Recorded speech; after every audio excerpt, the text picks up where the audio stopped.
నా YouTube channel చూస్తున్న మీ అందరికీ స్వాగతం సుస్వాగతం. అందరికీ హోలీ పండుగ శుభాకాంక్షలు. హోలికా దహనం చే హోలీ పండుగ జరుపుకుంటారు. ఇక సోమవారం రోజు మహాశివుడి అనుగ్రహం కొరకు శివాలయానికి వెళ్ళి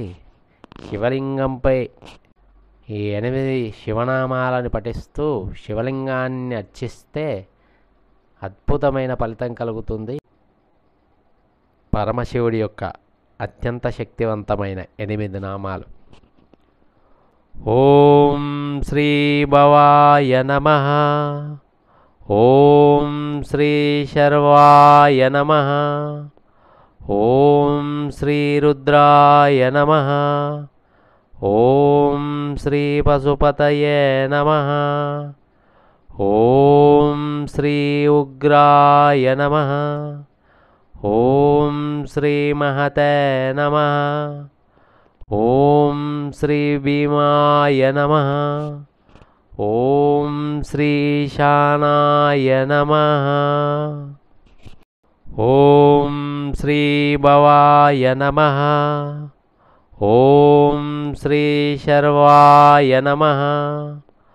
ఓం శ్రీ రుద్రాయ నమః,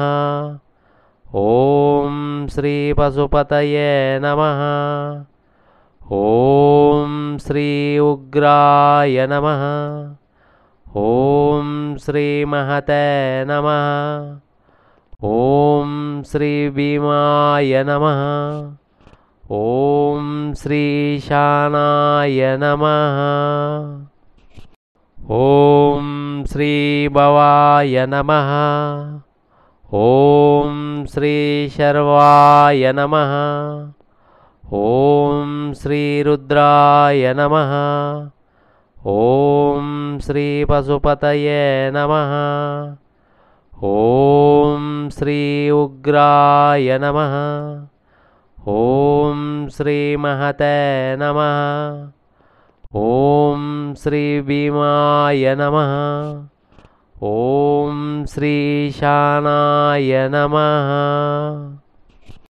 ఓం శ్రీ భవాయ నమః, ఓం శ్రీ శర్వాయ నమః, ఓం శ్రీ రుద్రాయ నమః, ఓం శ్రీ పశుపతయే నమః, ఓం శ్రీ ఉగ్రాయ నమః, ఓం శ్రీ మహతే నమః, ఓం శ్రీ భీమాయ నమః, ఓం శ్రీ ఈశానాయ నమః, ఓం శ్రీ భవాయ నమః,